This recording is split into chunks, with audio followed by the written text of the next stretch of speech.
Cartoons. Pinky और जादूगर गोगो। आबरा के डाबरा खरगोश के बनादा बकरा।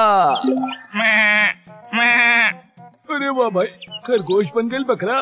जादूगर गोगो तो बहुत बढ़िया जादू करेला। आज तक ऐसा बढ़िया जादूगर हम जिंदगी में ना देखनी।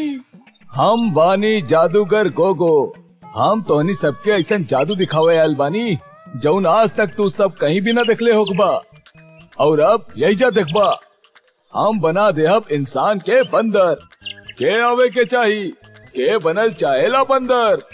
ऑडियंस में कुछ शुरू हो गई। केहू भी आगे आए खातिर तैयार ना रहे। जा स्टेज पे, फिकर मत करा, वो तोहरा के बंदर से वापस इंसान बना दी। ना ना, हम ना जाएब। आवा आवा, डरा मत बच्चा, आवा। आखिरकार वो बच्चा जैसे तैसे स्टेज पे आ जाएला। अब देखा बच्चा लोग जादू। आबरा के डाबरा इंसान के बच्चा बन गए बंदर के बच्चा। और देखत ही देखत वो बच्चा के पूरा शरीर पे बाल आ जाएला और धीरे धीरे ओकर पूंछ भी उगेला। सब लोग ओकरा ऊपर हंसे लागेले और धीरे धीरे बंदर जैसन हरकत करे लागेला। मजा आ गई। लोग जोर जोर से ताली बजावत रहले। का बात बा, वाह वाह जादूगर गोगो, तू तो कमाल के बाड़ा। हाँ, तू सच में कमाल के बड़ा जादूगर गोगो। जादूगर गोगो के नाम बहुत बड़ा जादूगर शहर में आयल बा। ऐसन खबर चारों तरफ फैल जाएला। जादूगर गोगो के जादू बहुत ही अलग और रहस्यमयी बा, ऐसन सब लोग मानत रहले। ई सुन के पिंकी और गोलू के जादूगर गोगो के जादू देखे के बहुत मन कईल। मम्मू, हमरा जादूगर गोगो के जादू देखे जाए के बा, चला ना। अरे ना ना बाबा, वो सब बस हाथ के सफाई होखेला। चलो ना। तोरा पता बा, वो खरगोश के बकरा बना देवेला। जा तोहर पापा से पूछला। चलो ना मम्मी, पिंकी भी आ रहल बाड़ी। पिंकी भी ओकर मम्मी पापा से पूछे वाला बाड़ी। एगो काम करा, पिंकी के मम्मी पापा का कहेले वो बतावा। अगर वो लोग हाँ कर दे बेले तो फिर तोहर पापा से पूछिहा। तोहर पापा हाँ कर दी है तो हम मना कैसे करब। आप हमेशा लंबा प्रोसेस में अटका देवेनी। मम्मी, कबो तो हाँ कर दी हल करा। अच्छा ठीक बा बाबा, जा तोहर पापा से पूछा, हम उनका से बात करतानी। ठीक बा, चलल जाई शाम के। ये हमनी जादूगर गोगो के सर्कस देखे चलल जाओ। हमनी जादूगर गोगो के जादू देखे चलल जाओ। जैसे मम्मी से परमिशन मिल जाएला, गोलू सीधा दौड़ के पिंकी के घर आ जाएला। मिलल का तोरा के परमिशन? अरे हाँ गोलू, हमार मम्मी पापा तो हाँ कर देले, हमार मम्मी भी हाँ कर ले बाड़ी। यार, अब हमनी सब लोग जादू देखे जाए आज शाम के। पिंकी और गोलू अपन मम्मी पापा के साथ जादूगर गोगो के शो देखे शाम में फैंटेसी हाउस पहुँच जाएले। आबरा के डाबरा, अब हम ऐसा छड़ी घुमाए कि उड़त हुए तोता बन जाए भेड़िया। भेड़िया के सामने देख के सब लोग डर जाएले। फैंटेसी हाउस में सब जगह सब लोग बिखर जाएले। तभी अपन छड़ी ऊपर करके जादूगर गोगो जोर से चिल्लाएला। सब लोग रुक जाएं। ये भेड़िया केहू के कुछ ना करी। अब हम ये भेड़िया के बदल के नन्हा मुन्ना जोकर बना दे। फिर जादूगर अपन छड़ी घुमावेला।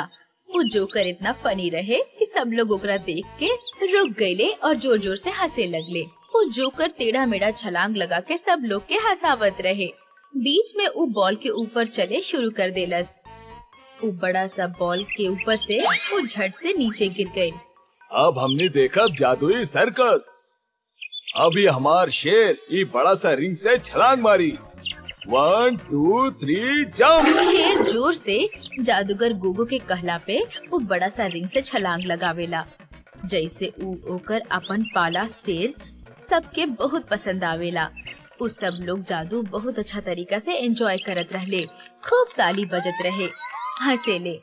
और जब लौटे ले तब उनका पता चले क्या बात बा, बहुते मस्त शो रहे। अच्छा भइल कि हमनी सब बिखर गए नी, लेकिन हमनी सब तो एक साथ रहनी। गोलू के पापा, गोलू कहीं नजर नहीं खे आ रहल। अब वही तो यही रहल, हमार हाथ पकड़ के खड़ा रह ले जा। अरे पिंकी के मम्मी पापा से पूछी ना, कहीं उनकरा साथ तो नहीं खे। पिंकी, अरे पिंकी बेटा, गोलू तोरा साथे बा का? ना, गोलू तो आपके साथ रहे ना अंकल। गोलू कहीं गायब हो जाला। सब लोग ओकरा ढूंढे लागेले। गोलू के मम्मी के रो रो के बुरा हाल रहे। गोलू हमार बच्चा कहाँ बड़ा तू? पिंकी को कोना में जायले और चुटकी बजा के वंडरगर्ल के पोशाक में आ जायले। वंडरगर्ल गोलू के चारों ओर ढूंढेले, सारा शहर में ढूंढेले, पर गोलू कहीं न मिलेला। दूसरे दिन खबर आवेला कि बहुत सा बच्चा गायब हो गइल बाड़े। पापा, गोलू की कौनो खबर आइल? अरे ना बेटा, रात भर हम और गोलू के पापा पूरा रात शहर में घूमत रहनी, गोलू के ढूंढत रहनी, लेकिन गोलू कहीं न मिलल। और आज सुबह ही पुलिस कंप्लेन करोले बानी। अरे ई देखी, ई का बात देखी, अखबार में खबर आयल बा कि शहर के बहुत सारा बच्चा लोग गायब हो गइल बा। ई सुन के पिंकी चौंक जायले। ओकर शक जादूगर गोगो के तरफ जायला। हमरा पूरा यकीन बा, बच्चन के गायब होके में ये जादूगर गोगो के जरूर कोनो न कोनो हाथ होई। पिंकी चुपके से जादूगर गोगो के टेंट में चल जायले। त देखे ले जादूगर गोगो रस्सी से बहुत सारा बच्चा के बांध के रख ले बा। आबरा के डाबरा, बच्चन के रस्सी और कस के बांधा। ऐसन कह के आजू बाजू के रस्सी और टाइट हो गई। हमने कैसे काहे बांध के रख ले बानी? हमार पापा कहाँ बाड़े? हमरा के घर जाए के बा। केहू बचावा, केहू बचावा। अरे चुप, आबरा के डाबरा, अब हम तू सबके लेके जाए एगो अलग दुनिया में। जल्दी हमार सपना पूरा होगी। हमके जितना बच्चा चाहत रहे उनकर संख्या पूरा हो चुकल बा। अब हमार जादू के सपना सफल हो जाई। कुछ छोटा छोटा बच्चा बहुत रोए लगले। वो एगो बहुत बड़ा जादू खातिर वो बच्चा सबके इस्तेमाल करे वाला रहे। हमरा के ए रस्सी बहुत चुभ रहल बा, प्लीज एकरा के खोल दा। चुप, एकदम चुप, केहू तनिक भी आवाज ना निकाली।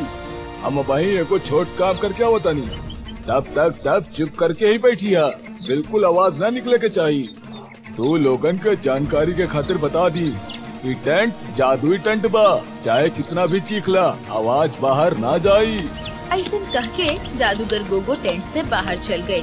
बर्ड सा बैरक के पीछे पिंकी हड़बड़ी में जाके बच्चा सबके छुड़ावे जायले।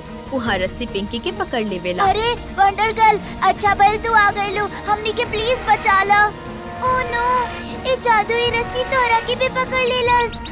वंडरगर्ल, प्लीज कुछ करा। तभी पीछे से जादूगर गोगो टेंट में घुसेला। छोट बच्ची, ये कैसे? चला अच्छा भाई, हमके और एको बच्ची मिल गई। हमार सपना जल्दी पूरा हो जाई। जादूगर गोगो, तोरा के पता नहीं के बाड़ी? के भाई बच्ची? हम बानी दुनिया के रक्षक और बच्चा लोग के दोस्त वंडरगर्ल। पिंकी जोर से वो जादू के रस्सी के ताकत से खींचेले और जादूगर गोगो के तरफ फेंकेले। वंडरगर्ल अपन शक्ति से जादूगर के ओकर ही जादू में ऐसा उलझा देवेले कि जादूगर कुछ समझ ना पावेला और आपन ही जादू में फंस जाएला। वो सारा रस्सी जादू से जादूगर गोगो के ही पकड़ लेवेला और जादूगर पागल होके जोर जोर से चिल्लाए लागेला और टेंट से बाहर निकल के जंगल की तरफ भाग जाएला। फिर एक बार वंडरगर्ल हमनी के रक्षा कर ले बाड़ी। दुनिया के रखवाली, वंडरगर्ल इज द बेस्ट। जैसे ही जादूगर शहर छोड़ देवेला, सारा बच्चा रस्सी से मुक्त हो जाएले। ये हिप्पी हुर्रे, हिप्पी हुर्रे।